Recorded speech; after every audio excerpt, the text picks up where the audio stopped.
Hello students, आप सभी का एक बार फिर से बहुत बहुत स्वागत है। आज के इस लेक्चर में बात करने वाले हैं मृदा विज्ञान की मोस्ट इंपॉर्टेंट टॉपिक मृदा उर्वरता और उत्पादकता।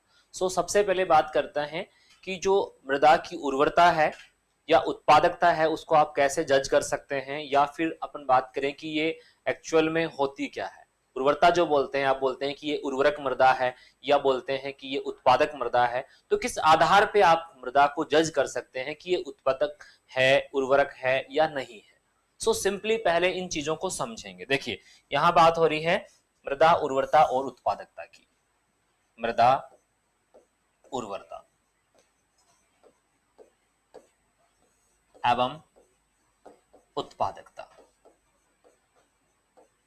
ठीक है। देखो, ये दो आपने नाम पहले भी सुने होंगे, और इसको अगर बात करते हैं बोलते हैं soil fertility and productivity. Soil fertility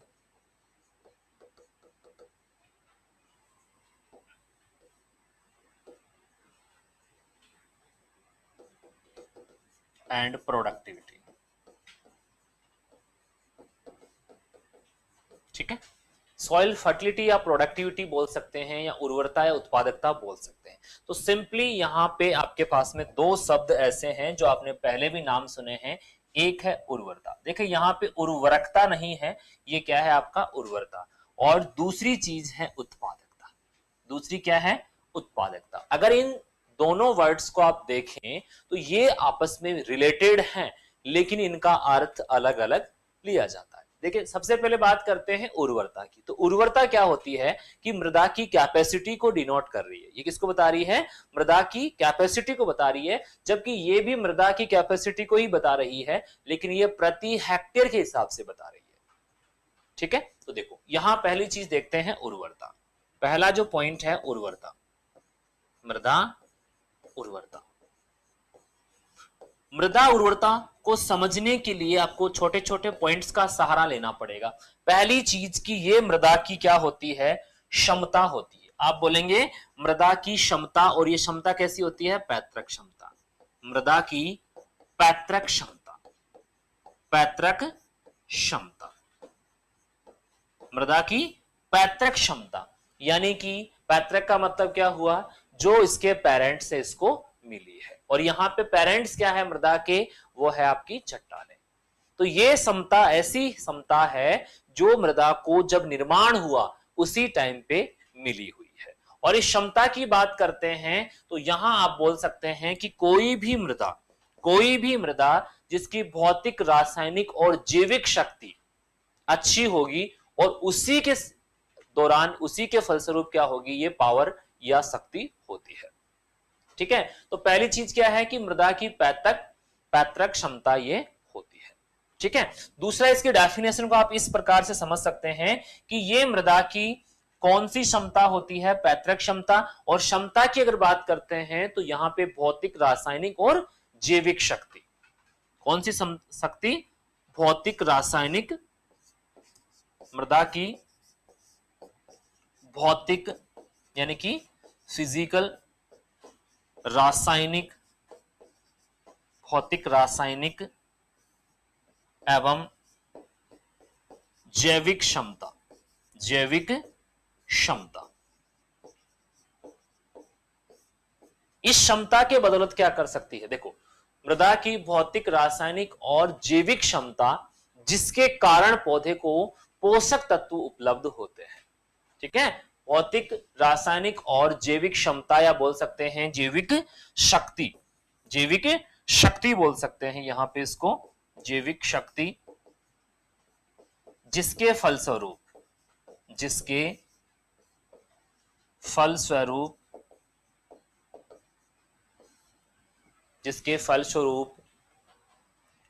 पौधों को पोषक तत्व उपलब्ध होते हैं, पोषक तत्व उपलब्ध होते हैं, देखो, यहां पे इस चीज को समझिएगा कि मृदा की जो भी शक्तियां हैं, देखो भौतिक रूप से मृदा स्ट्रांग होगी, रासायनिक रूप से और जैविक रूप से अगर स्ट्रांग होगी तो उसी के बदौलत वो पोषक तत्व उपलब्ध करवा सकती है। अगर यहाँ पे बात करी, जैसे आपने समस्याग्रस्त मृदाएं पढ़ी तो उसमें किसी की भौतिक दशा खराब थी, तो किसी की रासायनिक दशा, तो किसी की जैविक दशा। तो भौतिक, रासायनिक और जैविक दशा में जो परिवर्तन आ रहा है उससे सीधा प्रभाव किस पे पड़ता है? पौधों की वृद्धि पे। क्यों पड़ता है? क्योंकि पौधे को जो पोषक तत्व उपलब्ध होते हैं ये अनुकूल दशाएं होने पर ही मिलते हैं। तो ये तीनों दशाएं अनुकूल होगी, इसी के फलस्वरूप पौधे को पोषक तत्व उपलब्ध करवाए जा सकते हैं। क्लियर? तो इस क्षमता को क्या बोल रहे हैं? इस प्रकार की जो मृदा की क्षमता है उसको बोला जा रहा है मृदा की उर्वरता।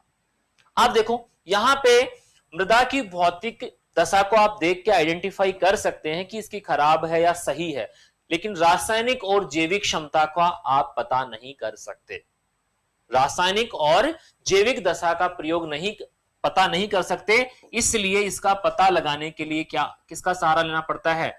प्रयोगशाला का। तो इसकी जांच करी जाती है प्रयोगशाला में, इसकी जांच प्रयोगशाला में की जाती है। देखो मृदा उर्वरता की जांच, मृदा उर्वरता की जांच जो की जा रही है वो कहां की जाएगी? प्रयोगशाला में। कहां करी जाएगी? प्रयोगशाला में। ठीक है, तो क्वेश्चन पूछा जाता है कि मृदा की उर्वरता आप कैसे जांच सकते हैं, कैसे पता लगा सकते हैं? तो इसमें जो आपका भौतिक रूप से परिवर्तन है उसको तो आप देख के बता सकते हैं, लेकिन रासायनिक रूप से आप ये नहीं बता सकते कि मृदा का पीएच कितना है, मृदा में जीवाणु कितने हैं, विच्छेदन का कार्य कितना फास्ट चल रहा है, कितना स्लो चल रहा है। इसके लिए आपको प्रयोगशाला का सहारा ही लेना पड़ सकता है। तो याद रखिएगा कि मृदा की जो उर्वरता है उसकी जांच की जाती है प्रयोगशाला में, और ये आपके मृदा की पैतृक क्षमता होती है जिसके फलस्वरूप पौधों को पोषक तत्व उपलब्ध करवाए जाते हैं। तो पौधों को पोषक तत्व जब उपलब्ध होंगे, पौधों को जो पोषक तत्व उपलब्ध हो रहे हैं उस क्षमता का आप बता रहे हैं मापन। इसके अलावा अगर बात करते हैं इसकी जांच में, जो प्रयोगशाला में एक मेथड यूज किया जाता है, एक तकनीकी यूज की जाती है जिसका नाम है DRIS तकनीकी। DRIS तकनीकी का प्रयोग किया जाता है इसको मापने में। ठीक है, तो ये क्या हो गई आपकी उर्वरता। दूसरा बात करते हैं डियर स्टूडेंट, मृदा की उत्पादकता। मृदा उत्पादकता, मृदा की उत्पादकता। पहली चीज की समझ में आई, पहली चीज आई कि तीनों शक्तियां जो होती है जिनके बदौलत पौधे को पोषक तत्व उपलब्ध करवाए जाते हैं उसको बोल रहे हैं आप उर्वरता। दूसरा बात कर रहे हैं कि मृदा की जो उर्वरता है उसके फलस्वरूप आपकी मृदा की प्रति हेक्टेयर उपज देने की क्षमता। तो यहां पे आप लिख सकते हैं मृदा की प्रति हेक्टेयर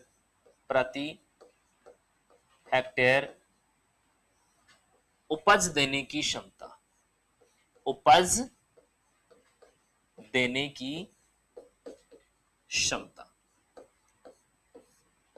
अब देखिए यहां एक चीज आपने देखा कि मृदा की वो क्षमता क्या है जो आपके पोषक तत्वों को उपलब्ध करवाने की क्षमता, उसको तो आपने उर्वरता बोल दिया। ठीक है, दूसरा बोल रहे हैं कि मृदा की प्रति हेक्टेयर उपज देने की क्षमता, यानी कि जो भी सिचुएशन रही है, जो भी समस्या है, जो भी अनुकूल प्रतिकूल जैसी भी दशाएं हैं, उसमें कोई भी मृदा, कोई भी किसी भी प्रकार की मृदा जो 1 हेक्टेयर में उत्पादन दे रही है, तो उस उत्पादन देने की जो क्षमता है वो क्या होगी? उसकी उत्पादकता।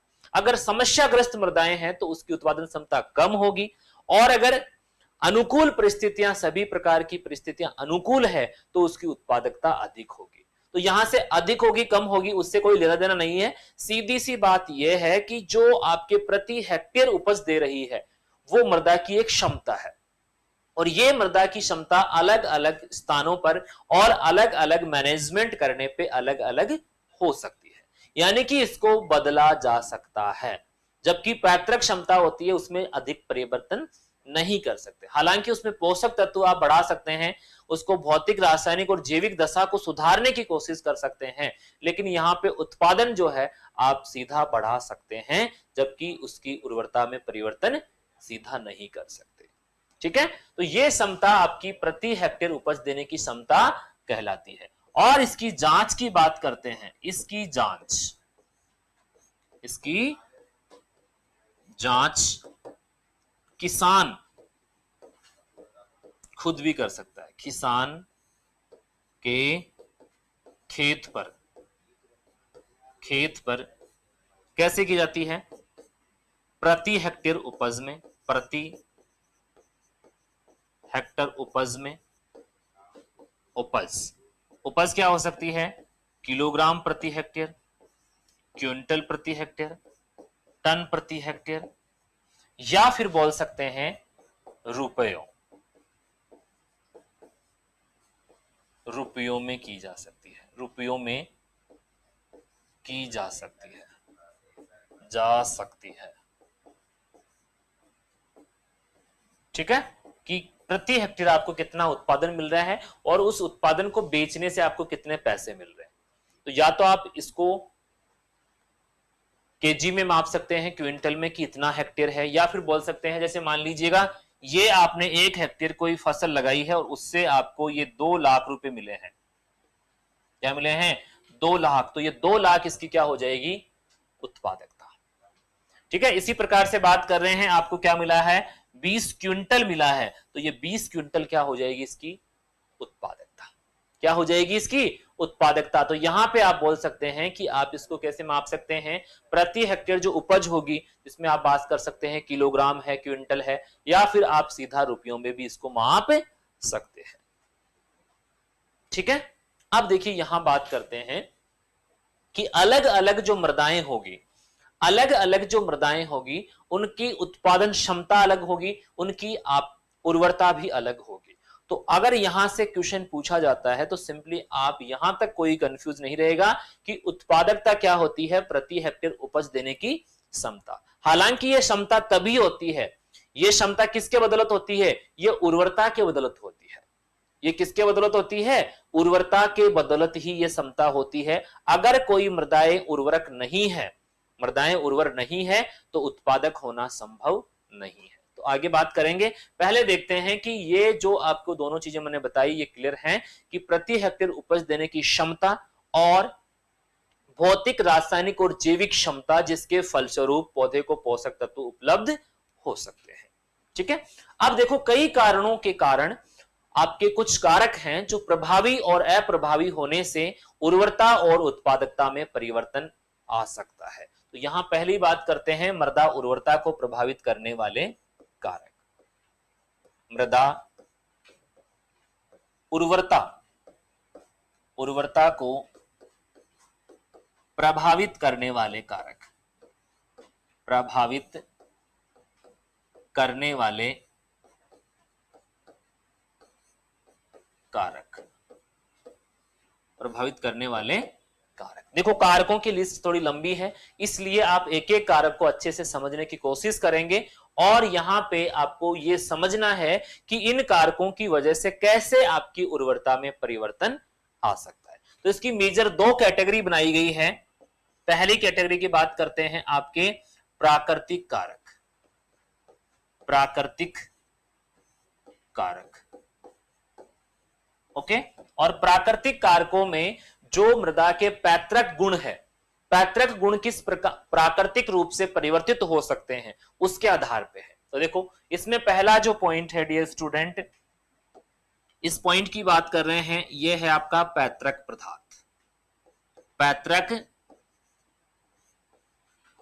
पदार्थ।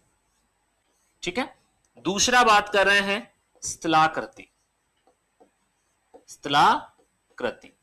स्थलाकृति को बोलते हैं आप ढलान या स्लॉप, जो भी बोल सकते हैं। पैतृक पदार्थ, स्थलाकृति, मृदा की आयु, इसको बोलते हैं मृदा आयु। इसी प्रकार से मृदा की आयु की बात करते हैं। इसी प्रकार से प्रोफाइल की गहराई, प्रोफाइल की गहराई, कम गहराई है, ज्यादा गहराई है, ठीक है, प्रोफाइल की गहराई हो गई। इसी प्रकार से वहां की जलवायु, वहां की जलवायु,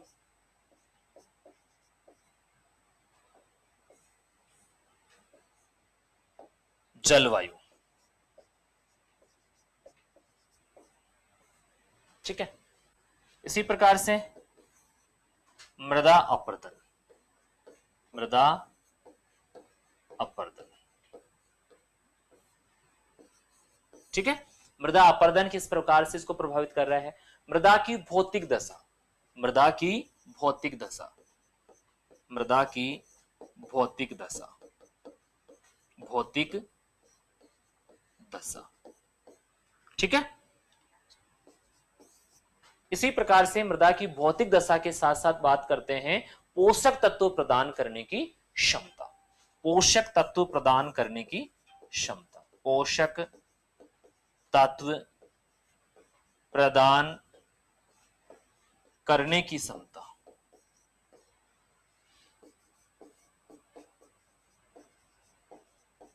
देखो ये सारे के सारे कारक आप सभी को समझने हैं, पहले एक बार इनको देख लेते हैं।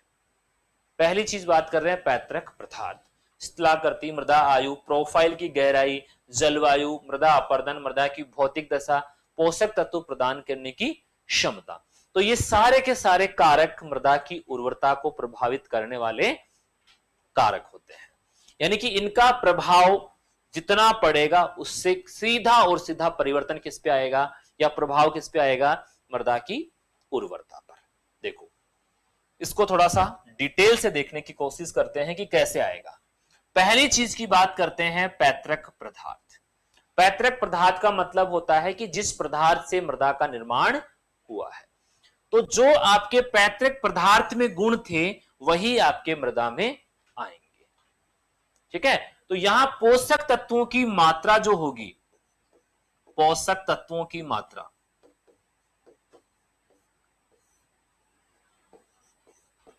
पोषक तत्वों की मात्रा सीधा प्रभाव पड़ेगा कि जिस चट्टान से निर्माण हुआ है, जिस चट्टान से निर्माण हुआ है और उस चट्टान के क्या गुण रहे होंगे, जिस चट्टान से निर्माण हुआ है और इस चट्टान में कौन कौन से तत्व मौजूद थे, कई प्रकार के खनिज होते हैं, तो उसमें कौन सा खनिज था और उसमें कौन से खनिज में आपके पोषक तत्व उपलब्ध थे। तो जितने आपकी मृदाएं जिस प्रकार के खनिज से बनेगी, अगर अधिक उपजाऊ है, पोषक तत्वों की अधिकता वाली चट्टान थी तो उससे अधिक आपके पोषक तत्व होंगे, और कम पोषक तत्वों की मात्रा थी तो कम पोषक तत्वों वाली मृदा का निर्माण होता है। दूसरा बात कर रहे हैं स्थलाकृति। देखो स्थलाकृति को बोलते हैं ढलान। ढलान की अगर बात करते हैं डियर स्टूडेंट, तो ढलान में हमेशा ऊपर जो निर्माण हो रहा है मृदा का, इस प्रकार से बात करते हैं, ये आपकी स्थिति है, एक मृदाएं यहां पे है और एक यहां पे है। तो आप सभी को पता है कि जल जो होता है वो आपके ढलान के कारण यहां से नीचे की ओर आता है। ओके, तो अगर इस प्रकार से मृदा में यहां पोषक तत्व मौजूद थे तो सारे के सारे घुल के कहां जाते हैं? नीचे आ जाते हैं। ओके, निक्षालन के कारण आ सकते हैं या बहकर आ सकते हैं। तो ये वाली जो मृदाएं हैं इनमें पोषक तत्व कम होंगे इनकी तुलना में। क्यों? क्योंकि यहां से जो जल बह के आया है अपने साथ में पोषक तत्व भी घोल के लाया। तो जिस मृदा की स्थलाकृति की बात कर रहे हैं, स्थलाकृति का प्रभाव भी किस पर पड़ता है? उर्वरता पर। उर्वरता जो ऊपर वाली जो मृदाएं हैं, स्थलाकृति में ऊपर वाली मृदाएं हैं वो कम उपजाऊ होगी और कम उर्वरक होगी, और नीचे वाली जो मृदाएं हैं वो अधिक उर्वर होगी, क्योंकि उसमें ऊपर वाली मृदाओं के ढलान के कारण पोषक तत्व बह के नीचे की तरफ आ गए हैं। ठीक है, चलिए नेक्स्ट बात करते हैं मृदा की वायु। देखो मृदा की वायु की बात करते हैं, नई मृदाएं जो होती है, नई मृदाएं, नई मृदाओं का मतलब क्या है? जो अभी अभी बनी है, रिसेंटली बनी है। और आप सभी को यह भी पता होना चाहिए कि भारत में सबसे ज्यादा प्रकार की जो मृदाएं पाई जाती है वो होती है जलोढ़ मृदाएं। और जलोढ़ मृदाओं का मतलब है कि जल के द्वारा बहाकर लाई गई मृदाएं।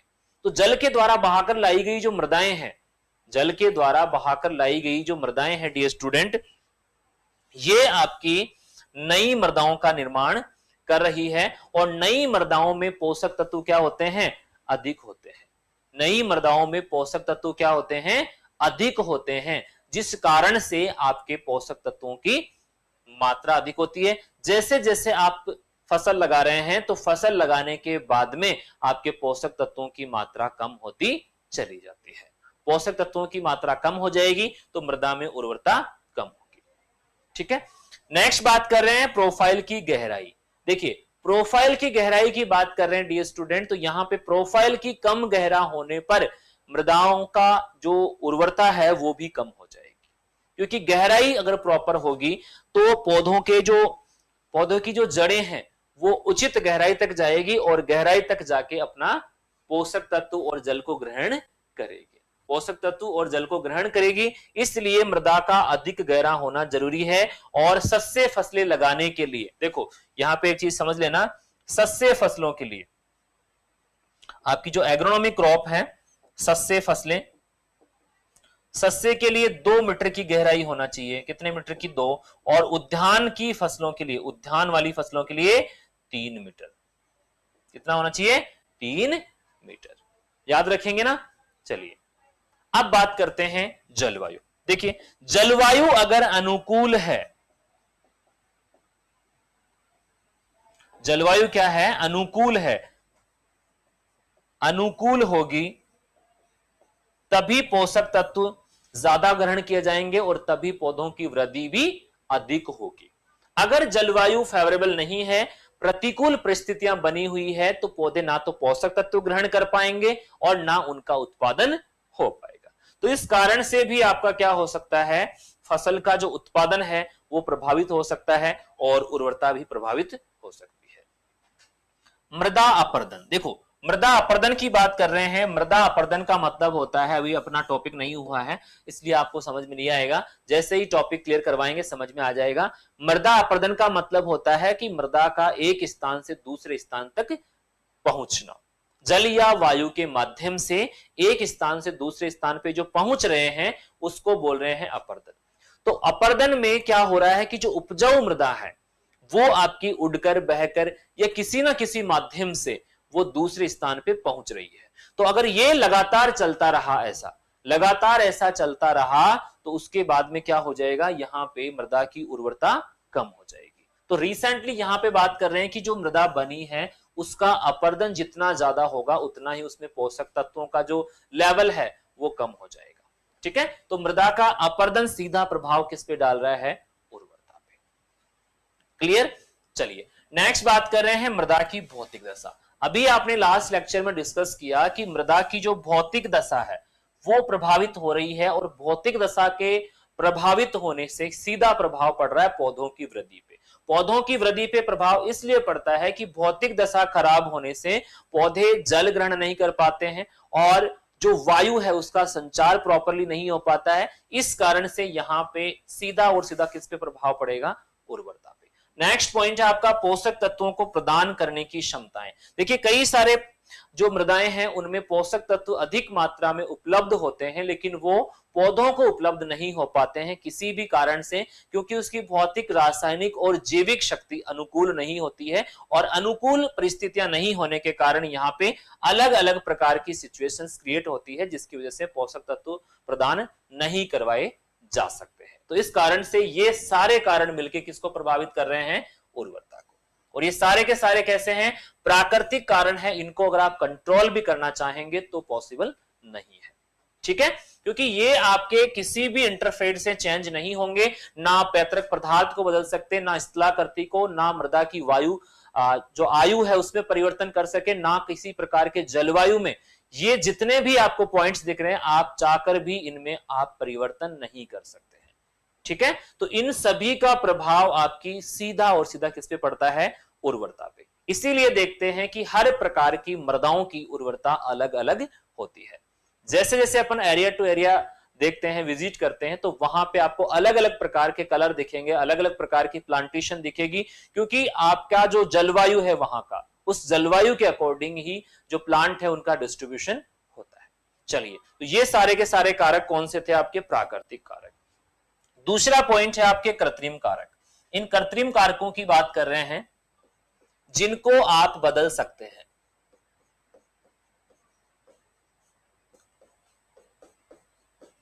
देखिए, कृत्रिम कारकों की वजह से कौन कौन से चेंजेस देख सकते हैं, या कौन कौन से आपके कृत्रिम ऐसे कारक हैं जिनकी वजह से भी आपके उर्वरता पे प्रभाव पड़ता है। इसमें सिंपली आप पहला देखेंगे जलाक्रांत अवस्था।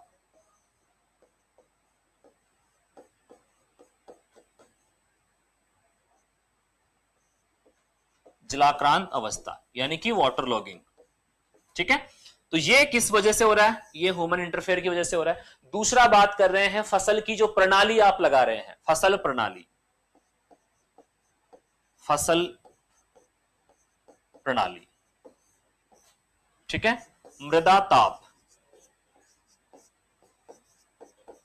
मृदा ताप, इसके साथ ही और कई सारे पॉइंट्स हैं। कार्बनिक पदार्थ की बात कर रहे हैं, जैसे कार्बनिक पदार्थ, कार्बनिक पदार्थ, ठीक है। मृदा सूक्ष्म जीव, सूक्ष्म जीव, इसी प्रकार से बात कर रहे हैं, सूक्ष्म जीव की बात कर चुके हैं। इसी प्रकार से मृदा का पीएच और जुताई का ढंग, मृदा पीएच और जुताई का ढंग, देखिएगा ये सारे के सारे कारक आपके किस प्रकार के हैं जिनमें आप परिवर्तन कर सकते हैं, और परिवर्तन करेंगे तभी आपके क्या होगा, नॉर्मल सिचुएशन में ये सारी चीजें काम में आने वाली है। सबसे पहले बात कर रहे हैं जलाक्रांत अवस्था। मैंने आपको बताया था कि मृदा में रंध्रावकाश होते हैं। क्या होते हैं? रंध्रावकाश होते हैं। और ये रंध्रावकाश दो प्रकार के होते हैं, जो बड़े साइज के जिनको आप वृहद बोल रहे हैं, और यहां पे इनको क्या बोल रहे हैं, सूक्ष्म, ठीक है।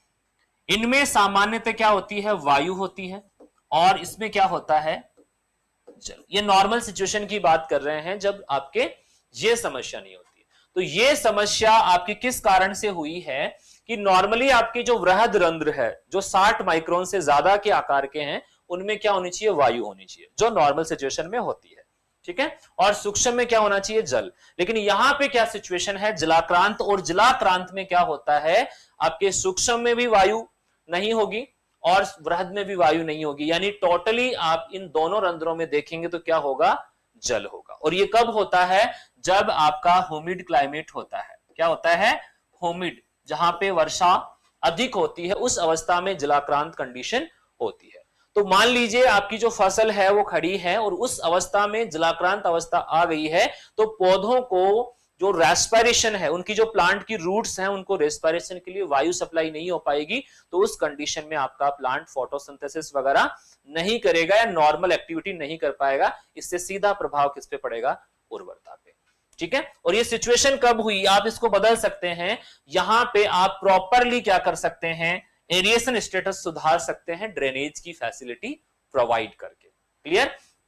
दूसरा बात कर रहे हैं फसल प्रणाली। देखिए, फसल प्रणाली का मतलब होता है कि जिस प्रकार से फसल को आप अरेंज करके लगा रहे हैं, जो आपको ज्यादा वाटर की रिक्वायरमेंट वाली क्रॉप है उसको आप रेनी सीजन में प्रेफर कर सकते हैं, ठीक है। तो फसल को जिस टाइप से आप लगा रहे हैं, उसकी जो प्रणाली है उस पर भी सीधा प्रभाव पड़ता है। दूसरा बात कर रहे हैं सॉइल टेम्परेचर। सॉइल टेम्परेचर अगर कम है तो भी आपको नुकसान पहुंचाएगा, और ज्यादा टेम्परेचर है तब भी। तो कम टेम्परेचर है, उसका रीजन है सोइल का कलर। सोइल का कलर अगर लाइट है तो कम रेडिएशन को एब्जॉर्ब कर पाएगा। तो इसका कलर आप कैसे मेंटेन कर सकते हैं, जैसे आप नॉर्मली आप मल्चिंग करते हैं, और मल्चिंग कर रहे हैं उसमें ब्लैक कलर की मल्चिंग आप यूज करते हैं, जो भी वेजिटेबल वगैरह ग्रो करते हैं, तो उसमें मैक्सिमम टू मैक्सिमम जो सनलाइट है उसको एब्जॉर्ब किया जाता है, जिससे सीधा और सीधा प्रभाव किस पे पड़ेगा, सोइल के टेम्परेचर पे। टेम्परेचर मेंटेन किया जा सकता है। इसी प्रकार से हाई टेम्परेचर वाली अगर सिचुएशन है तो वहां पे लाइट कलर की आप मल्चिंग यूज कर सकते हैं, ताकि रेडिएशन को रिफ्लेक्ट किया जा सके, ठीक है। इसी प्रकार से बात कर रहे हैं, नेक्स्ट पॉइंट है कार्बनिक पदार्थ, ऑर्गेनिक मैटर। किसी सॉइल में अगर ऑर्गेनिक मैटर ज्यादा है तो प्लांट के जो न्यूट्रिएंट्स हैं वो भी ज्यादा होंगे, प्लांट के जो न्यूट्रिएंट्स हैं वो ज्यादा होंगे, और अगर ऑर्गेनिक मैटर कम है तो प्लांट के न्यूट्रिएंट्स भी कम होंगे। क्लियर। सूक्ष्म जीवों की जो एक्टिविटी है वो भी आपका सीधा प्रभाव डालती है, बिकॉज यहां पे सूक्ष्म जीवों का फूड होता है ऑर्गेनिक मैटर, और ऑर्गेनिक मैटर को फीड करने वाले जो माइक्रो ऑर्गेनिज्म है ये प्लांट्स के लिए क्या करते हैं, न्यूट्रिएंट्स रिलीज करते हैं जो आपका अवेलेबल फॉर्म में अवेलेबल हो पाता है।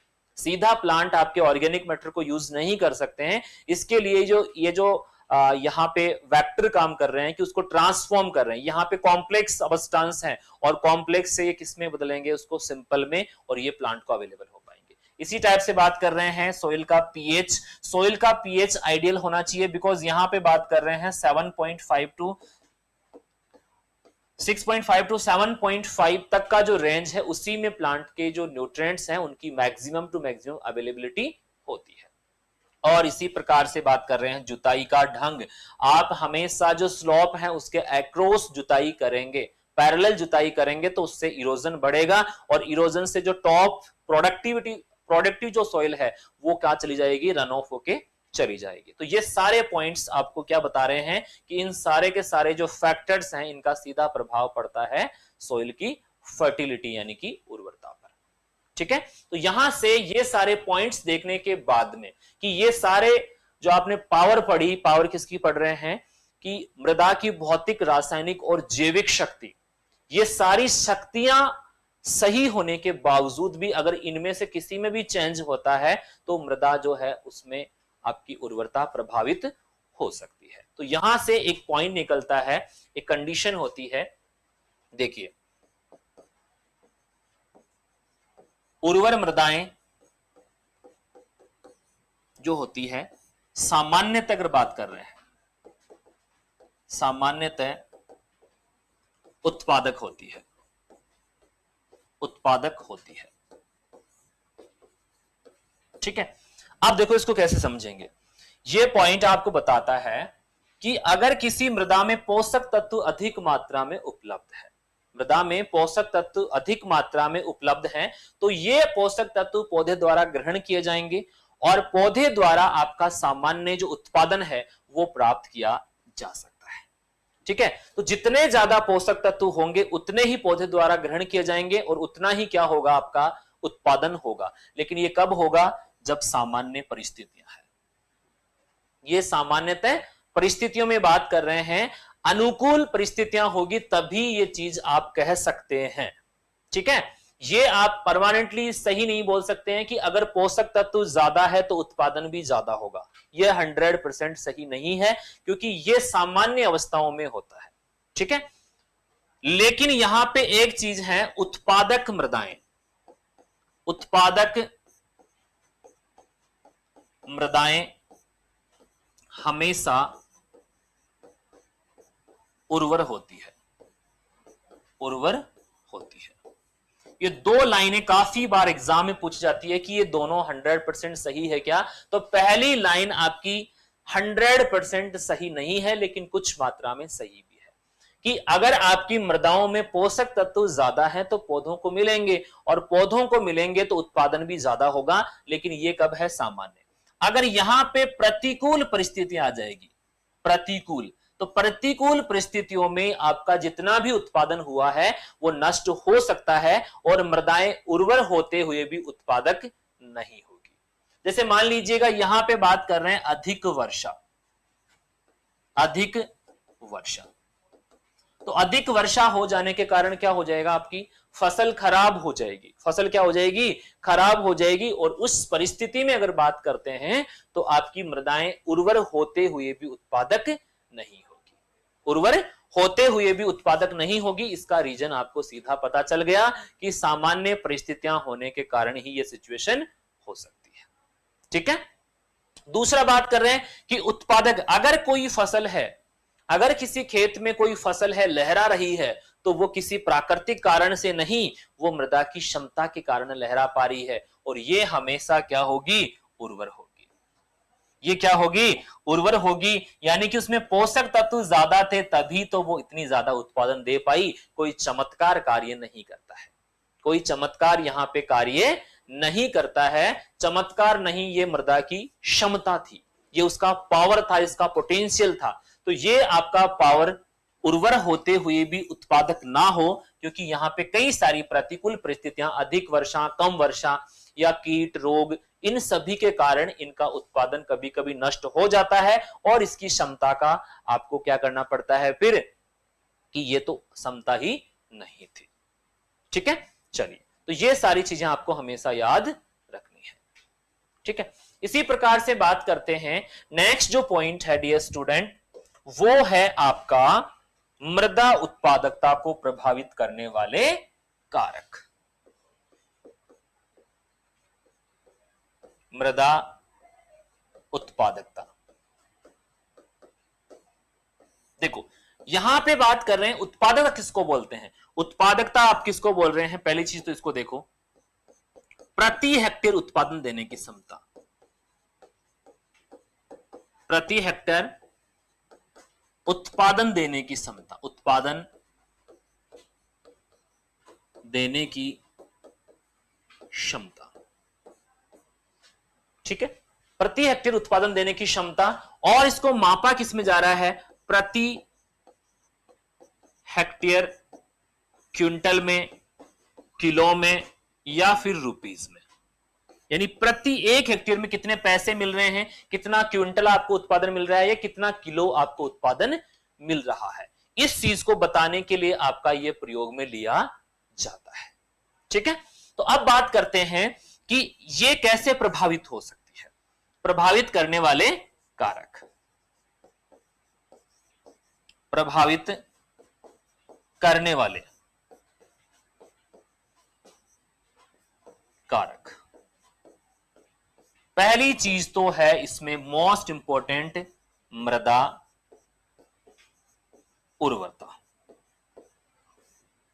देखो कि मृदा में उत्पादन जो मिल रहा है डियर स्टूडेंट, ये प्रति हेक्टेयर कम या ज्यादा कैसे हो सकता है, इसको कौन सा कारक प्रभावित कर सकता है, तो सीधा और सिंपल कौन सा कौन सा पॉइंट आ गया, मृदा उर्वरता। अगर मृदा की उर्वरता ही कम है, मृदा की उर्वरता ही कम है, तो उत्पादन क्या होगा, कम होगा। हालांकि यह बात सही है कि उत्पादन अगर हो रहा है तो वो जरूर उत्पादक है, लेकिन अगर मान लीजिएगा यहां पे उर्वरता ज्यादा है तो उत्पादन 100% ज्यादा हो, ये बात भी अपन नहीं कह सकते, क्योंकि प्रतिकूल दशाएं हैं उसका प्रभाव भी पड़ता है। तो यहां सामान्यतः आप इस प्रकार से लिख सकते हैं, सामान्यतः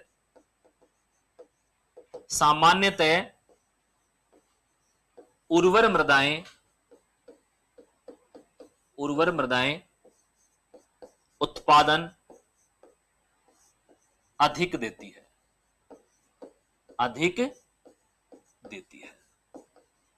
ठीक है। इसी प्रकार से बात कर रहे हैं डियर स्टूडेंट, जलवायु। देखो मृदा क्या है, आपकी उर्वर है, लेकिन जलवायु सही नहीं है, आपकी फसल लगी हुई है, अधिक बारिश हो रही है, अधिक तापमान हो रहा है, तो उससे आपकी इस क्षमता से, इस उर्वरता से कोई तात्पर्य उसका नहीं है, ठीक है। और सीधा प्रभाव किस पे पड़ रहा है, यहां पे उसके उत्पादन पे, उसकी क्षमता पे प्रभाव पड़ रहा है, उसकी क्षमता पे प्रभाव पड़ रहा है। तो जलवायु कैसी होनी चाहिए, अनुकूल होनी चाहिए। क्या होनी चाहिए, अनुकूल। इसी प्रकार से और बात कर रहे हैं बाजार से दूरी, बाजार से दूरी। बाजार से दूरी कैसे, बाजार से जो दूरी है, कोई भी उत्पादन होगा उसको बाजार में सप्लाई करने के लिए जाना पड़ेगा। तो मान लीजिएगा एक खेत यहां पे था और एक यहां पे था, और ये क्या है आपका बाजार, ठीक है। तो ये आपको यहां से कोई मटेरियल यहां तक पहुंचाना है और एक सीधा यहां से यहां तक पहुंचाना है। तो बाजार से जो दूरी होगी, जितनी ज्यादा दूरी होगी तो यहां पे खर्चा भी क्या होगा, ज्यादा होगा। मान लीजिएगा यहां पे आपने 1 क्विंटल अनाज जो है वो 2000 रुपए में बेचा है, यहां से जो आपका उत्पादन किया गया था ये 2000 रुपए में आपने बेचा है, और इसमें खर्चा आया है आपके 100 रुपए, ठीक है। ये जो स्थानांतरण में खर्चा आया वो 100 रुपए आया, तो आपके पास में नेट जो बच गया वो 1900 रुपए बच गए, लेकिन यहां से यहां पहुंचाने में आपका 600 रुपए लग गया, तो अब आपका बिकेगा तो इतने में ही। तो बाजार से दूरी होने पे अलग अलग मृदाओं की उत्पादकता भी वेरी कर सकती है, अलग अलग उत्पादन, अलग अलग उत्पादकता का यहां पे प्रभाव पड़ सकता है। ठीक है, इसी प्रकार से अगर बात करते हैं मांग, बाजार में किसी प्रोडक्ट की मांग अगर ज्यादा होती है, बाजार में किसी चीज की मांग ज्यादा होती है और उसकी सप्लाई अगर नहीं हो पाती है तो आपका प्राइस बढ़ जाएगा। तो प्राइस बढ़ जाने के कारण सीधा आपके क्या बढ़ जाएगी, उत्पादन क्षमता बढ़ जाएगी या उत्पादकता बढ़ जाएगी। ठीक है, तो ये कुछ कारक हैं जिनकी हेल्प से आप समझ सकते हैं कि आपके कौन सी दशाओं में कौन सा परिवर्तन नोट किया जा सकता है।